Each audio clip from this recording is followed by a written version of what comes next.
ที่เราเฮามีพลังเข้มแข็งเฮามีแสงเยืองทางสว่างไสวเฮามีพักนำพาสลาดส่องใสเฮาจึงได้มีวันนี้สัตย์ที่เราเฮามีพลังล้นเหลือเฮาอยู่เหนือความล้าหลังทางปัญญาเฮาเรียนรู้สู่เอาทุกวิชาพัฒนาความเสมอภาคหญิงชายติดพันกับการพัฒนาประเทศชาติสวัสดีท่านผู้ชมที่เคารพและรักแพงทุกท่านขอต้อนรับท่านเข้าสู่รายการมีหญิงลาวท่านผู้ชมมาพบกันในมื้อนี้ก็อยู่ในระยะที่ทั่วภาคทั่วรัฐและทั่วปวงชนทั้งชาติสืบต่อเฉลิมฉลองวันสร้างตั้งพรรคประชาชนปฏิวัติลาวครบรอบ70 ปีอย่างมีเนื้อในความหมายและเป็นขบวนการฟดฟื้นเคียงคู่กันนี้หลายภาคส่วนก็พร้อมสร้างผลงานขบวนการเพื่อคำนับรับต้อนวันสถาปนาสปป.ลาวครบรอบ50 ปีวันคล้ายวันเกิดท่านประธานไกรสอนพรหมวิหารครบรอบ105 ปีและการกาเกียมเฉลิมฉลองวันสร้างตั้งสะพานมิงลาวครบรอบ70 ปีพร้อมเดียวกันนี้สะพานมิงลาวแต่ละคันก็พร้อมคุณเกี่ยวกาเกียมดำเนินกองประชุมใหญ่คันของตนให้สำเร็จเพื่อกาเกียมให้แก่การเปิดกองประชุมใหญ่ผู้แทนมิงลาวทั่วประเทศครั้งที่ 9 ในปี 2025ไปพร้อมกับการจัดตั้งปฏิบัติคำขวัญและข้อแข่งขัน 3D ของสะพานมิงลาวและการจัดตั้งปฏิบัติวาระแห่งชาติที่อยู่ในความรับผิดชอบของสะพานมิงลาวให้สำเร็จตามแผนที่วางไว้ท่านผู้ชมลำดับต่อไปจะนำเสนอข่าวการเคลื่อนไหวของสะพานมิงลาวเป็นต้นกองประชุมใหญ่ผู้แทนสะพานแม่หญิงแขวงหัวพานครั้งที่ 10และกองประชุมใหญ่ผู้แทนแม่หญิงแขวงคำมวนครั้งที่ 11ต่อไปเชิญท่านรับชมได้ตามลำดับกองประชุมใหญ่ผู้แทนแม่หญิงแขวงหัวพานครั้งที่ 10จัดขึ้นในวันที่ 7 พฤษภาคม 2025โดยการเป็นประธานของสหายนางแย้งเพชรบุญมีไซประธานสะพานแม่หญิงแขวงหัวพันให้เกียรติเข้าร่วมโดยสหายนางอาลีวงศ์นอบุญธรรมกรรมการศูนย์กลางภาคประธานคณะบริหารงานศูนย์กลางสะพานแม่หญิงลาวสหายปริญญาเอกคำแพงไสสมแพงกรรมการศูนย์กลางภาคเลขาภาคแขวงเจ้าแขวงแขวงหัวพันมีต่างหน้าองค์การจัดตั้งมหาชนคณะภาคคณะบริหารงานสะพานแม่หญิงแขวงหัวพันแขกถึกเชิญพร้อมด้วยผู้แทนสมบูรณ์134สหายรวมทั้งหมด229สหายในวาระของประชุมผู้เข้าร่วมได้รับฟังการผ่านบทรายงานการเมืองทั้งสองภาคที่ยกให้เห็นผลงานพ้นเด่นที่สามารถปฏิบัติได้และจุดอ่อนข้อคงค้างที่จะต้องได้ปรับปรุงแก้ไขให้บรรลุผลสำเร็จสหพันธ์แม่หญิงแขวงได้เอาใจใส่ศึกษาอบรมการเมืองแนวคิดให้แก่สมาชิกแม่หญิงด้วยหลายรูปการพร้อมทั้งเป็นเจ้าการปลุกระดมสมาชิกเข้าร่วมรับฟังการเผยแพร่เสื่อมซึมเอกสารสำคัญของภาคของชาติที่จัดขึ้นแต่ละระยะอย่างเป็นขบวนได้เอาใจใส่ส่งเสริมความก้าวหน้าของแม่หญิงและสิทธิเสมอภาคหญิงชายให้ได้รับการจัดตั้งปฏิบัติในทุกขงเขตเวียงงานเท่าเทียมกันได้สุขยู่และสร้างโอกาสให้เอื้อน้องแม่หญิงไปยกระดับความรู้ในด้านต่างๆตามเงื่อนไขตัวจริงได้สมทบกับภาคส่วนเกี่ยวข้องเพื่อขึ้นแผนกำหนดสร้างพนักงานเพื่อปรับปรุงบรรจุซับซ้อนพนักงานเพศหญิงเข้าในตำแหน่งนำพาคุ้มครองในขั้นต่างๆให้มีจำนวนเพิ่มขึ้นเคียงคู่กันนี้ได้นำพาสมาชิกจัดตั้งปฏิบัติข้อแข่งขัน 3D โดยมีการสรุปตีราคาในแต่ละระยะผ่านการประเมินและตีราคาการจัดตั้งปฏิบัติเนื้อในข้อแข่งขัน 3D มีสมาชิกสหพันธ์แม่หญิงเข้าร่วมประเมินทั้งหมด 62,931 คนสามารถคัดเลือกสหพันธ์แม่หญิงที่เป็นพลเมืองดี 61,547 คนพัฒนาดี 56,282 คนสร้างครอบครัวดี 56,876 คนและ 3D ประเภท 1 มี 48,843 คนประเภท 2 14,088 คนสหพันธ์แม่หญิง 3D 711 บ้านสหพันธ์แม่หญิงหน่วย 3D 271 หน่วยสหพันธ์แม่หญิงฮักฐาน 3D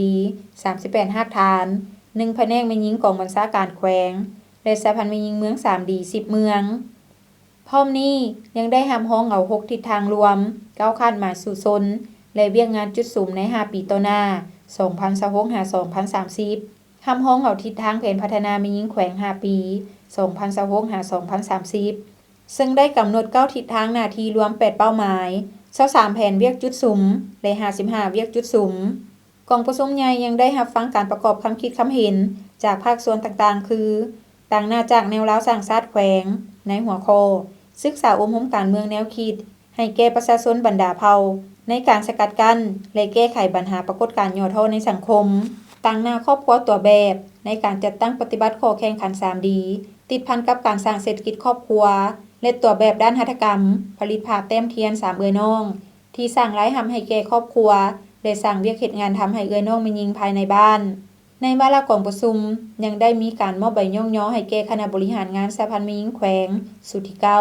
ที่มีผลงานในการนำพาเคลื่อนไหวเวียกงานแม่หญิงในระยะผ่านมาอีกด้วยจากนั้นผู้แทนสมบูรณ์ได้ป้อนบัตรคัดเลือกเอาคณะบริหารงานสหพันธ์แม่หญิงแขวงหัวพันสุทธิ10จำนวน29สหายกองประชุมครั้งปฐมฤกษ์ได้เลือกเอาสหายนางแย้งเพชรบุญมีไซเป็นประธานสหายนางสัมพรลือแพงเมืองเป็นรองประธานทั้งเป็นประธานกฎกาสหายนางสอนจันทร์คุณบุญมีเป็นรองประธานสหายนางเวียงพุทธจันทวีไซเป็นรองประธานกฎกาสหายนางวันแสงไสยธรรมผู้ช่วยเวียงรองประธานกฎกาพร้อมนี้กองประชุมยังได้คัดเลือกเอาผู้แทนสมบูรณ์ที่จะเข้าร่วมกองประชุมใหญ่ผู้แทนแม่หญิงลาวทั่วประเทศครั้งที่9จำนวน16สหายตึมอีกโอกาสที่มีความหมายสำคัญนี้ผู้เข้าร่วมได้รับฟังการโอ้ลมจากสหายนางอาลีวงศ์นอกบุญธรรมและสหายปริญญาเอกคำแพงไซสมแพงซึ่งทั้งสองสหายได้เน้นให้คณะบริหารงานสหพันธ์แม่หญิงสุดใหม่สืบต่อใจใส่ค้นคว้าสิทธิพระบทบาทที่กำหนดไว้ในกฎหมายระเบียบของสหพันธ์แม่หญิงลาวสืบต่อนำพาซี่นำการจัดตั้งสหพันธ์แม่หญิงสมาชิกสหพันธ์แม่หญิงและแม่หญิงลาวบรรดาเผ่าปกปักรักษาและสืบทอดมูลเชื้ออันดีงามของชาติของแม่หญิงเสริมขยายผลงานและทางแห่งบ่มซ่อนของแม่หญิงลาวบรรดาเผ่าเป็นเจ้าการต้องโฮมความสามัคคีปลุกระดมแม่หญิงเข้าร่วมในการจัดตั้งปฏิบัติแนวทางนโยบายของพรรครัฐธรรมนูญกฎหมายและแผนพัฒนาเศรษฐกิจสังคมแต่ละขั้นเว้ารวมการจัดตั้งปฏิบัติแผนพัฒนาแม่หญิงแขวงการสร้างครอบครัวตัวแบบ 3D ติดพันกับการสร้างบ้านพัฒนาตามทิศ3สร้างประกอบส่วนเข้าในการปกป้องรักษาและสร้างสาพัฒนาแขวงหัวพันยังมีขบวนการฟดฟื้น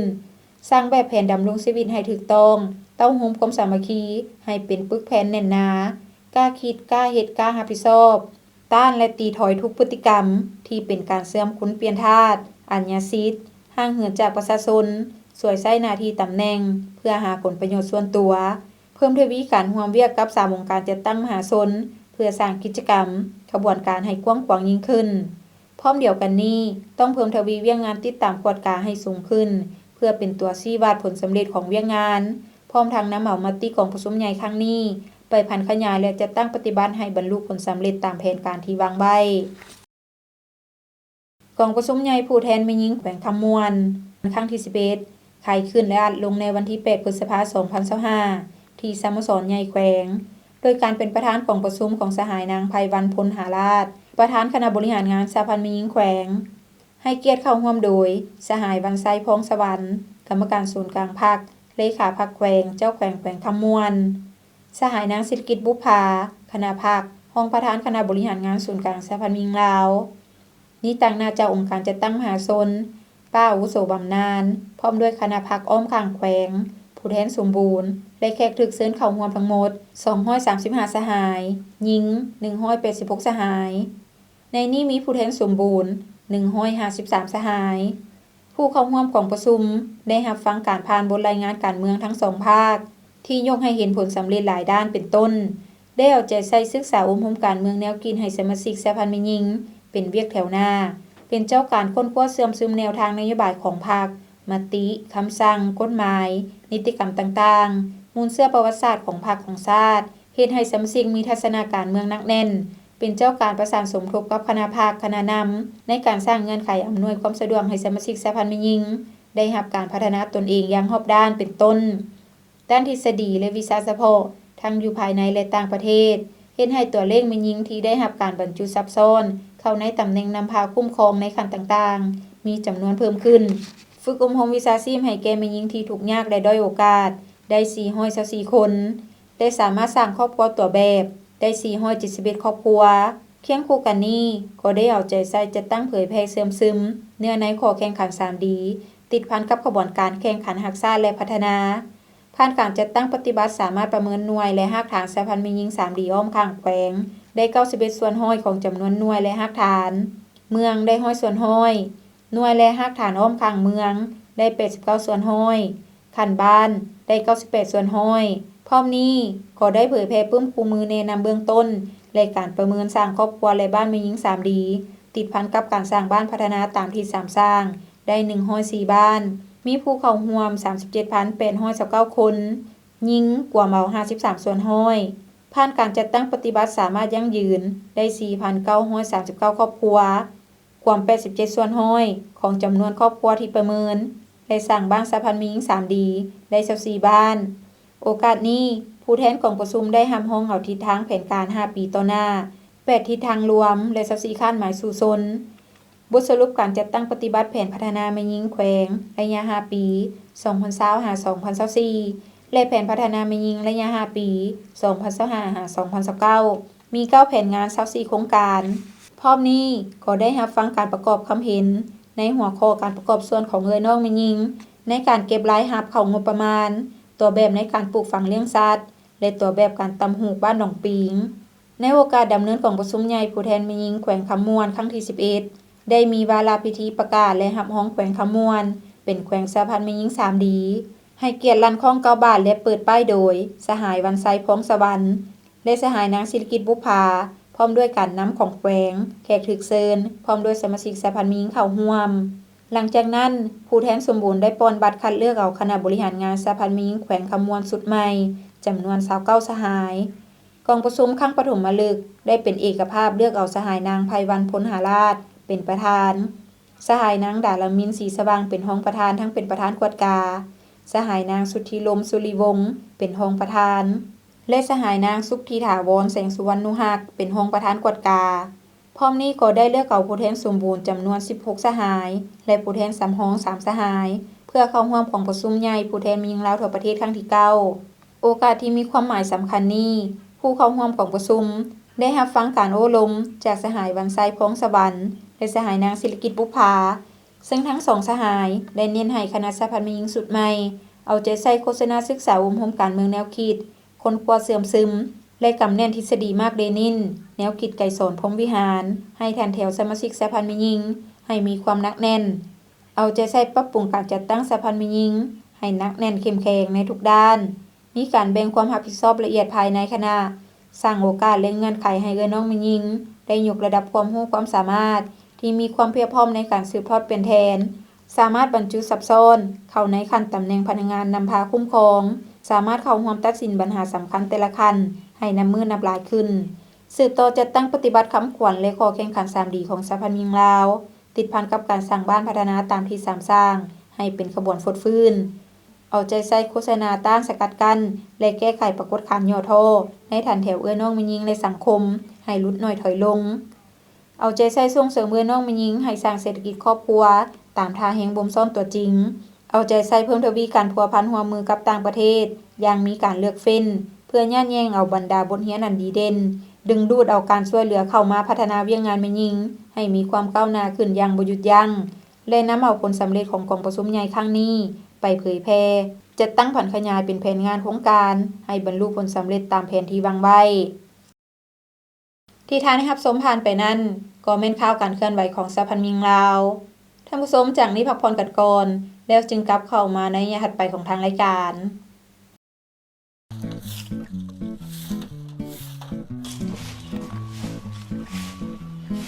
สบายดีพ่อตู้โอ้สบายดีเป็นอะไรร้านไปโรงเรียนได้เรียนหยังได้ละมื้อนี้หลานได้เรียนวิชาโลกอ้อมตัวสาวครูเว้าเรื่องหาปอสู่ฟังพ่อตู้ฮู้บ่หาปอมีหยังเด้ก็ฮู้แท้ละเนาะหาปอละละคันฮู้ก็เว้าให้หลานฟังเบิ่งดูว่ามีปอหยังเด้ก็มีป.1 ฮอดป.5 ที่หลานเรียนหั่นตะว่าสิว่าหยังหาปอพ่อตู้แฮ่งฮู้ฮอดป.ที่6พุ่น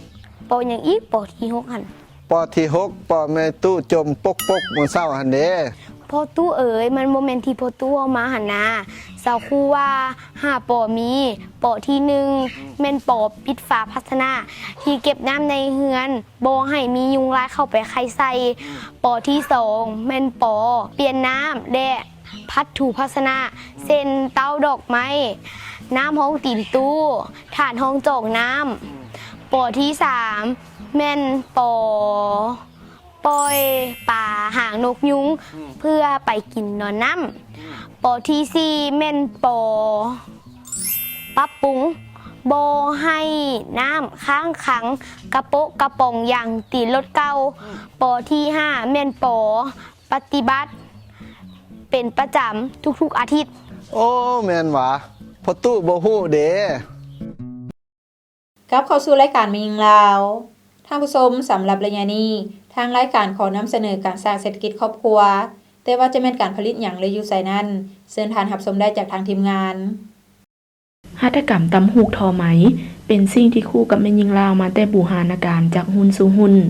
ที่สามารถนำมาประกอบเป็นอาชีพหลักสร้างรายรับช่วยแก้ไขชีวิตการเป็นอยู่ของครอบครัวได้เหมือนดังหัตถกรรมแพไหม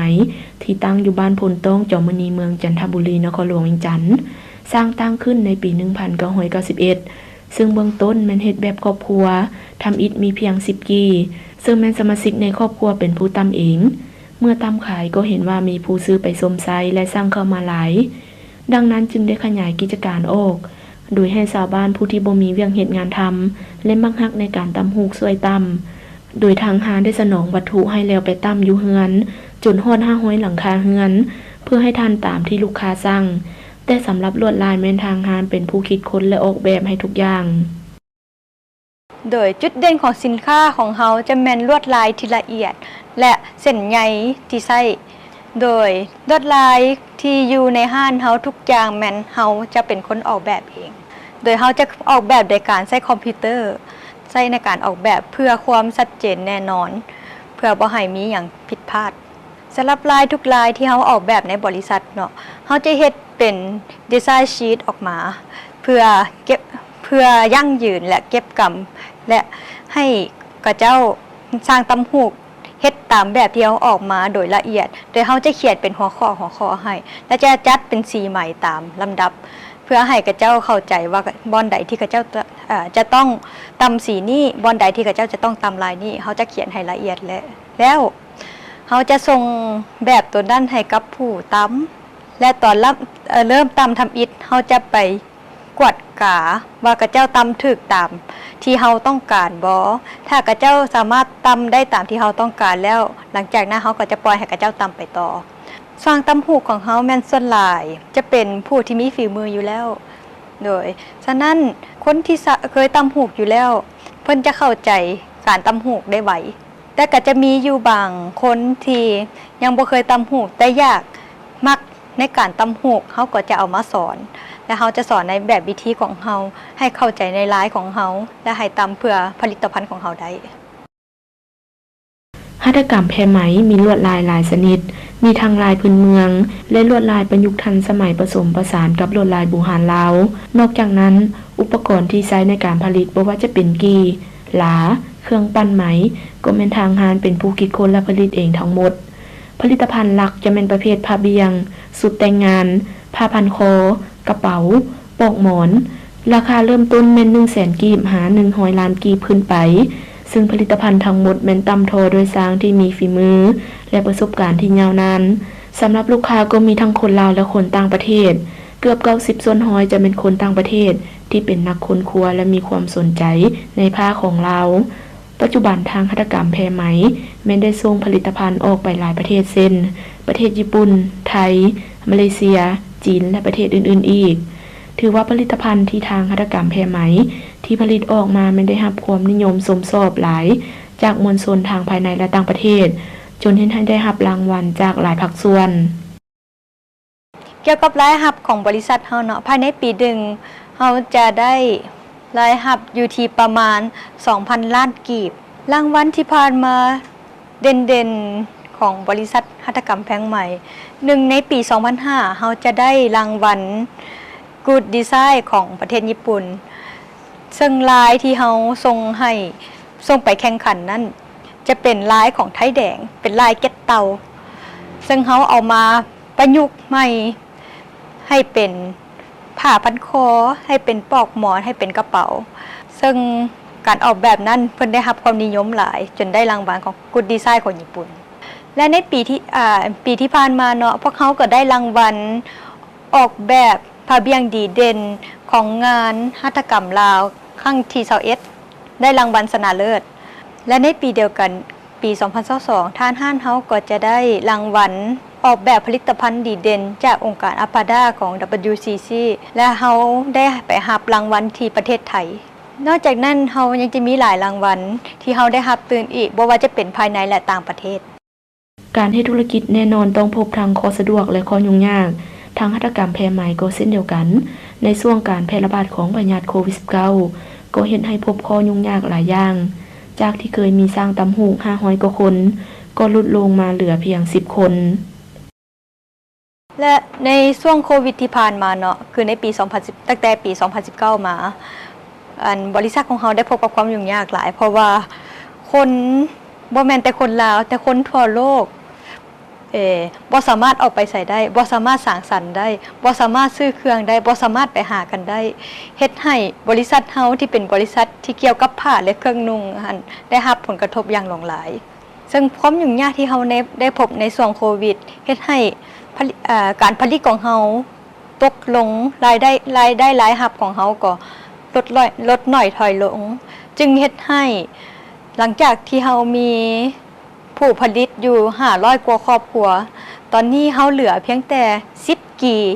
อยู่ในบริษัทจะมาฮอดปัจจุบันปี2023โควิดก็เริ่มจางหายไปคนก็เริ่มกลับคืนมาสู่สภาพปกติและบริษัทเฮาก็ได้ฟื้นฟูตัวขึ้นไปเทื่อละหน่อยจนปัจจุบันเฮามีสร้างตำหูกอยู่20คนและมีกีเพิ่มขึ้นอีกเป็น20กีต่อไปพวกเขาก็ต้องการจะตอบสนองจะต้องการฟื้นฟูบริษัทให้กลับไปรุ่งเรืองคือสมัยก่อนคือเฮาอยากจะส่งออกทั้งต่างประเทศและก็ส่งออกภายในซึ่งนั่นเฮ็ดให้เฮามีความคิดอยากจะฟื้นฟูบริษัทให้ยิ่งใหญ่กลับคืนไปเป็นคือเก่าฉะนั้นพวกเขาตอนนี้พวกเขาก็กำลังเปิดสมัครเอาสร้างตำหูกจากทั่วประเทศเพื่อมาช่วยในการผลิตของพวกเขาโดยบริษัทของพวกเขาแม่นเชื่อมต่อกับวิจิตรศิลป์ซึ่งเขาจะเป็นปริญญาโทของวิจิตรศิลป์เกี่ยวกับการตำหูกถ้าผู้ใดสนใจอยากจะเรียนรู้เกี่ยวกับการตำหูกสามารถมาหาเขาได้ที่บ้านพลต้องจอมมณีเมืองจันทบุรีนครหลวงเวียงจันทน์ห้านหัตถกรรมแพงไหมหรือจะเข้าไปใน Facebook เพจหัตถกรรมแพงไหมที่ทานรับชมผ่านไปนั่นก็แม่นการสร้างเศรษฐกิจครอบครัวซึ่งก็แม่นกิจกรรมหนึ่งที่สามารถเฮ็ดให้ครอบครัวมีอยู่มีกินหลุดพ้นออกจากความทุกข์ยากได้เทื่อละก้าวท่านผู้ชมจากนี้พักผ่อนกันอีกครั้งหนึ่งแล้วจึงกลับเข้ามาในระยะสุดท้ายของทางรายการ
ขอโทษที่อายผิดไปลมพัดทำให้ใจของน้องปีปนทั้งด่าทั้งตีเฮ็ดให้ใจกายมองมนสั่งหัวใจตนน่าอายทำให้ผู้หญิง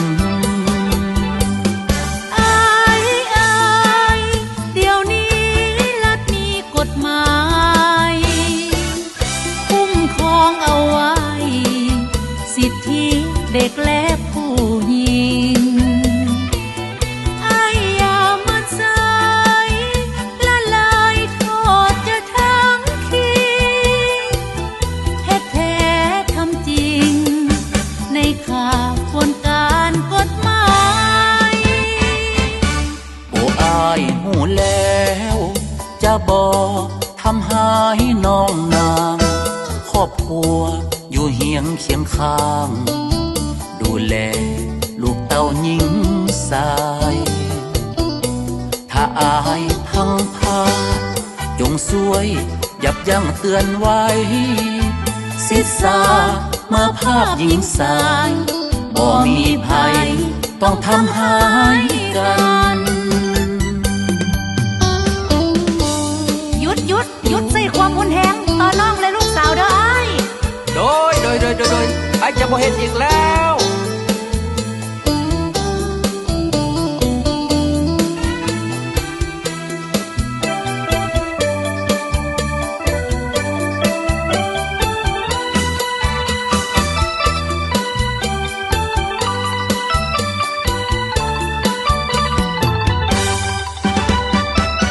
โอ้พ่อย่อสายเจ้าอย่าใจหายได้บ่อยากพบพ่อคำเว้าทำหายจิตใจอารมณ์บ่ดีเดี๋ยวมาตีโพยตีพายน้องคนเด้ออายบ่แม่นที่ปล่อยอารมณ์ โอ้น้องนางเอ๋ยขอโทษที่อายผิดไป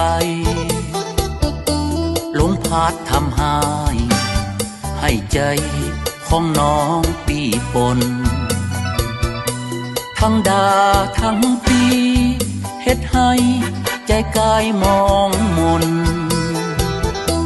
สั่งหัวใจตนน่าอายทำให้ผู้หญิง เดี๋ยวนี้รัฐมีกฎหมายคุ้มครองเอาไว้สิทธิเด็กและผู้หญิง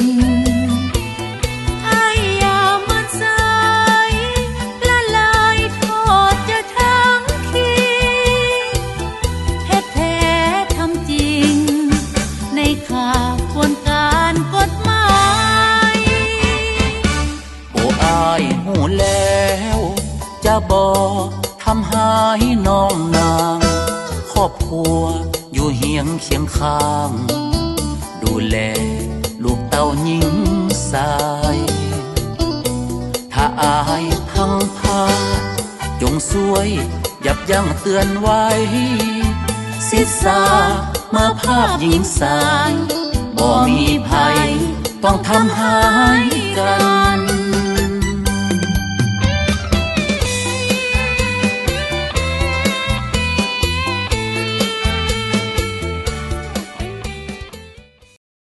กลับเข้าสู่รายละเอียดสุดท้ายของทางรายการท่านผู้ชมสำหรับรายละเอียดสุดท้ายนี้ถ้าหากท่านผู้ชมท่านใดอยากมีความคิดความเห็นหรือขอตำหนิติชมรายการ